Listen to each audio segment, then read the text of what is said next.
चल रहे खराब दौर के बाद एक बार फिर से बॉलीवुड का सिक्का चल निकला है और पठान, टाइगर 3 जैसी फिल्में हिट हो रही है।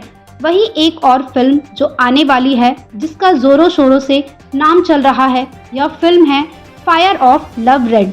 इस फिल्म को डायरेक्ट कर रहे हैं मशहूर डायरेक्टर अशोक त्यागी, जिनके नाम पहले से ही कई लाजवाब मूवीज को डायरेक्ट करने का एक्सपीरियंस रहा है और यह भी मूवी कुछ अलग ही अंदाज में लोगों का मनोरंजन करने आ रही है। बता दें कि 1985 में फिल्म सूखियां का निर्देशन कर अशोक त्यागी सुर्खियों में छा गए। इसके बाद उन्होंने अंधेर गर्दी, return of jewel thief, Bharat भाग्य विधाता जैसी सफलतम फिल्मों का निर्देशन कर बॉलीवुड में अपनी एक अलग पहचान बनाई।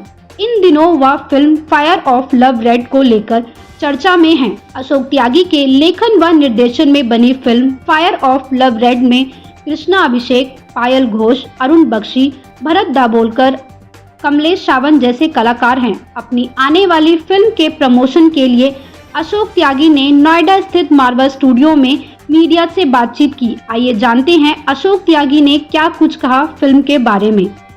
मैं बता दूं आपको कि 1985 में मेरी पहली फिल्म सुर्खियां रिलीज़ हुई थी और उसके बाद में लगातार अंधेर गर्दी, return of jewel thief, Bharat भाग्य विधाता, इट्स रॉकिंग, दर्द डिस्को, रियासत, वाई किल्ड गांधी, ये सारी फिल्में रिलीज़ हो चुकी हैं। इनके अलावा दो बड़ी डॉक्यू ड्रामास हैं, एक ओशो के ऊपर मेरा सपना मेरा भारत, और एक फिल्म उद्योग में एक स्ट्राइक हुई थी 1986 में, उस पर एक मैंने डॉक्यू ड्रामा बनाया था। ऐसे करके 10 फिल्में मेरी अब तक दर्शकों के सामने आ चुकी हैं और मेरी 11वीं film fire of love red ये अगले हफ्ते 24 नवंबर को दर्शकों के मनोरंजन के लिए आ रही है।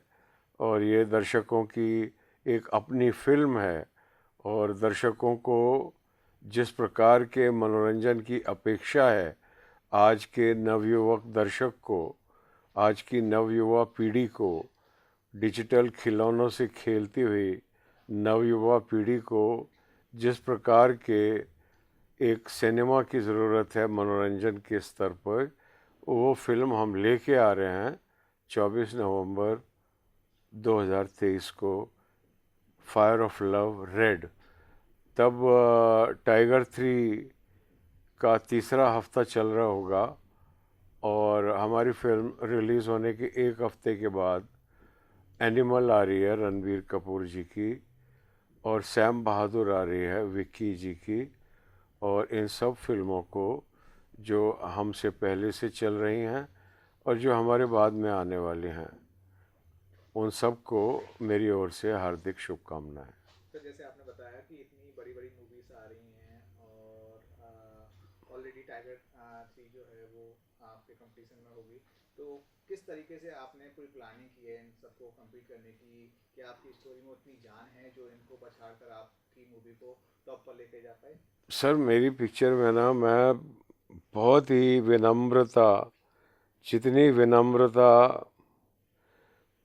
विनम्रता का इमेजिन किया जा सकता है, जब से सृष्टि का प्रारंभ हुआ और जब तक सृष्टि का अंत होगा, उसकी जितनी क्वांटिटी है उससे भी 100 गुनी विनम्रता के साथ मैं ये ऑन कैमरा बोलना चाहता हूँ कि अगर मेरी फिल्म को एक हफ्ता ओपन मिल गया तो उसके बाद उसके सामने किसी का भी खड़ा रहना बहुत मुश्किल हो जाएगा, क्योंकि इतनी उसमें लोकप्रिय होने के इतने गुण हैं और मेरी उसमें 40 साल की तपस्या है और मैंने पूर्णतः ये फिल्म दर्शकों और उनके मनोरंजन को मस्तिष्क में रख के बनाई है। वो मैंने अपनी कोई क्रिएटिव अर्ज को फुलफ़िल करने के लिए, अपने को कोई अपने नाम को कोई बड़ापन देने के लिए, कुछ भी हासिल करने के उद्देश्य से मैंने ये फिल्म नहीं बनाई। मैंने ये फिल्म पूर्णतः दर्शकों का मनोरंजन करने के लिए बनाई है और मैं फिल्म देख चुका हूँ और मेरा पिक्चर को देख देख के मेरा मन नहीं भरता। इतनी आनंददायक, इतनी मनोरंजक फिल्म। मैं तो डायरेक्टर बाद में हूँ, दर्शक पहले हूँ। मैं बचपन से फिल्में देख रहा हूँ, चलती का नाम गाड़ी, मधुमती के टाइम से आज तक। और मैं बार बार लोगों को बोल रहा हूँ, यार मैंने इतनी फिल्में देखी हैं। मैंने आराधना पिक्चर मेरी आंखों के सामने रिलीज़ हुई है, राजेश खन्ना सुपरस्टार बना। जंजीर पिक्चर मेरी आंखों के सामने रिलीज़ हुई और उसमें अमिताभ बच्चन सुपरस्टार बना एक फ्लॉप एक्टर से। एक मेरे सामने डर पिक्चर रिलीज़ हुई है जिसके अंदर शाहरुख खान जो है वो सुपरस्टार बना एक विलन के रोल में। ये सब घटनाएं मेरी आंखों के सामने घटित हुई हैं। एक कुछ वैसी ही घटना रेड के साथ घटित होने जा रही है कृष्णाभिषेक के लिए। He is going to transform into a superstar with this picture, not because the picture is directed by me, but because the screenplay, the film is so beautiful, so deadly, it keeps you gripped. उसकी cinematography, उसका visual design, उसका sound design, उसका background music, उसके dial, everything is so superlative। जिस तरीके से कोई भी व्यक्ति जब कहता है कि मुझे इनकी सेवा करनी है, तो उसी तरीके से दर्शकों की जो सेवा करने के लिए मेरे निर्देशन में जो सारी टीम ने मेहनत की है वो अतुलनीय है। उसको देखकर दर्शक गदगद हो जाएंगे, उनको बहुत मनोरंजन मिलने वाला है। और कृष्णाभिषेक का जो अभिनय है वो उसको राजेश खन्ना, अमिताभ बच्चन, शाहरुख खान के लेवल का सुपरस्टार बना देगा। एक्चुअली जो कैरेक्टराइजेशन है वो उस तरीके का है कि ये रोल इन्हीं प्रकार के किसी अभिनेता द्वारा ही प्ले किया जा सकता था। उसने बहुत सक्सेसफुली प्ले किया। उसका परिणाम ये निकल के आने वाला है कि he is going to turn into a superstar overnight. Friday को पिक्चर रिलीज़ हो रही है 24 तारीख को। 26 नवंबर तक कृष्णाभिषेक अगला सुपरस्टार डिक्लेयर हो चुका होगा। तो जैसे आपने कृष्णाभिषेक का जिक्र किया, हम लोगों को प्रमोशन में काफ़ी कम देख रहे हैं, उसका कोई रीज़न आप बताना चाहेंगे? उसका मैं रीज़न ये बताना चाहूँगा कि सर आप तो बच्चे हो, आप अभी पैदा हुए, लेकिन मैंने आराधना का कोई प्रमोशन नहीं देखा, मैंने जंजीर का कोई प्रमोशन नहीं देखा, मैंने डर का कोई प्रमोशन नहीं देखा। ये हम बाद में जाएंगे प्रमोशन के ऊपर, ये किसने चालू किया क्या है। एक्चुअली मुझे ये पता नहीं क्यों मैं फिल्म इंस्टीट्यूट से निकल के आया हूँ, लेकिन उस सब बात की मुझे ऐसा अंदर से एज ए क्रिएटिव आर्टिस्ट मुझे ऐसा महसूस हुआ कि फिल्म के अंदर एक कुछ क्वालिटी होती है। आज से नहीं, दोस्ती पिक्चर होए, पारसमनी पिक्चर होए, उसका किसी ने ट्रेलर नहीं देखा, प्रमोशन नहीं, पर उसके प्रति दर्शक आकर्षित होता है। कोई फिल्म के अंदर ना कोई मिस्टीरियस क्वालिटी होती है, और वो मैं सोचता हूँ कि उसको कितनी सिंसियरिटी के साथ में, और दर्शकों को सबसे बड़ा जो सिनेमा का जो सबसे बड़ा लिमिटेशन है वो ये है कि उसका जो असली बॉस है वो शूटिंग पे कभी मौजूद नहीं रहता। मुझे शूटिंग पे फाइनेंसर मौजूद रहेगा, प्रोड्यूसर मौजूद रहेगा, सुपरस्टार मौजूद रहेगा, और निर्देशक जो है वो इनकी ही सेवा में लगा रहता है निरंतर पिक्चर बनाते हुए। लेकिन पिक्चर का जो असली बॉस है वो दर्शक है। तो अगर कोई भी फिल्म इस तरह से बनाई जाएगी कि जब उसकी शूटिंग चले तो निर्देशक 24 घंटे इस बात का ध्यान रखे कि ये जो शूटिंग चल रही है ये दर्शकों के लिए चल रही है, तो दर्शकों को कैसा लगेगा। अगर वो हमेशा उनका ख्याल रखेगा तो निश्चित ही ऐसी प्रोडक्ट निकल के आएगी।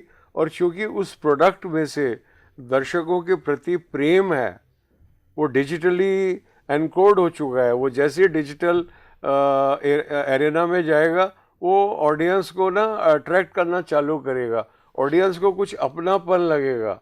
जैसा कि फायर ऑफ लव रेड के साथ मैं देख रहा हूँ कि दर्शकों को कुछ अपनापन लग रहा है, और वो हम कुछ करते हैं सोशल मीडिया पे और लोग अपने आप लग जाते हैं, उसको अपने ग्रुप्स में चला रहे हैं, कहाँ कोई कहाँ कर रहा है।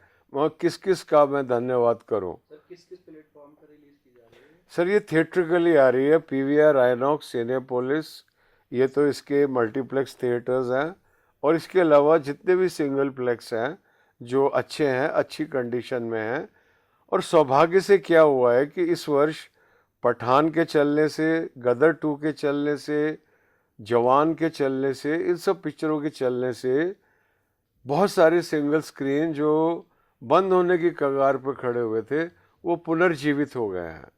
और ऐसे थिएटर्स को भी रेड पिक्चर बहुत आकर्षित कर रही है, और जो एग्जिस्टिंग है उनको तो कर ही रही है।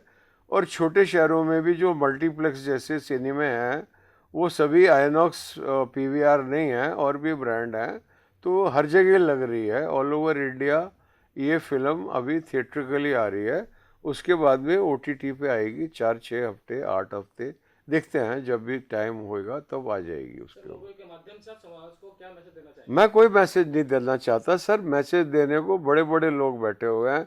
हमारे प्रधानमंत्री जी सबसे बड़े मैसेंजर हैं, फिर उनके जो विरोधी हैं वो बहुत अच्छे मैसेंजर हैं, फिर बागेश्वर धाम बाबा बैठे हुए हैं, फिर और बहुत से हैं, और हर आदमी व्हाट्सएप पे एक दूसरे को लेक्चर ही पेल रहा है। तो मेरे को इस पिक्चर के माध्यम से कोई ना तो मैसेज देना है ना कोई लेक्चर पेलना है।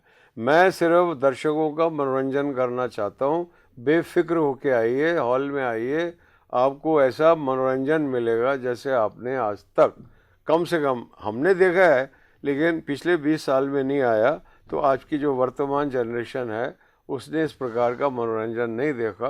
प्लीज़ आइए, देखिए और लाभान्वित होइए। धन्यवाद।